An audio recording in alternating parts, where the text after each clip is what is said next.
Guys IPL మ్యాచ్లు అయితే రద్దు అయిపోయినాయండి. తెలిసిందే మనకి ఇండియా పాకిస్తాన్ వార్ అయితే నడుస్తుంది కదా, దాని కారణంగా అయితే ఐపీఎల్ మ్యాచ్లు రద్దు చేశారు.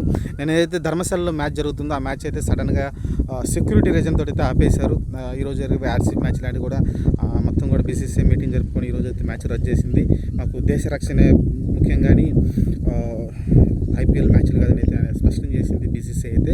ఓవరాల్గా అయితే ఐపీఎల్ మ్యాచ్లు ఇంకా జరగబోవని తెలుస్తుంది. తెలిసి ఫ్యూచర్లో ఏమన్నా ఎక్కడైనా గ్యాప్ దొరికితే ఈ ఏదైతే మిగిలిన మ్యాచ్లు ఏదైతే ఉన్నాయో వాటిని అయితే కంప్లీట్ చేసే ప్రయత్నం అయితే చేస్తామని చెప్పారు. ఈ వార్ కొంచెం తగ్గినాక అంటే ఐపీఎల్ అనేది ఏదైతే ఏ ఎడిషన్ ఉందో ఈ ఎడిషన్ని ఖచ్చితంగా కంప్లీట్ చేస్తామని అయితే చెప్పుకొచ్చారు. మరి చూద్దాం, మరి ఎప్పుడు జరుగుతాయని తెలియదు. కానీ ప్రస్తుతానికైతే తెలిసిందే మనకి, ఎందుకంటే ఎక్కువ ఫ్లడ్ లైట్లు పెట్టి ఉంటాయి కాబట్టి పాకిస్తాన్కి ఎక్కువ టార్గెట్ ఇచ్చినట్టు అనిపిస్తుంది. ఎందుకంటే 30,000 మంది 40,000 మంది కూడా స్టేడియంలోకి వస్తారు కాబట్టి అంత ఈజీ తీసుకోవట్లేదు ఇండియన్ ఆర్మీ అయితే. అందుకనే ఐపీఎల్ అయితే జరపొద్దని అయితే వాళ్ళు చెప్పడంతో సెక్యూరిటీ రీజన్ తోటి అయితే బీసీసీఐ నిర్ణయం తీసుకుంది.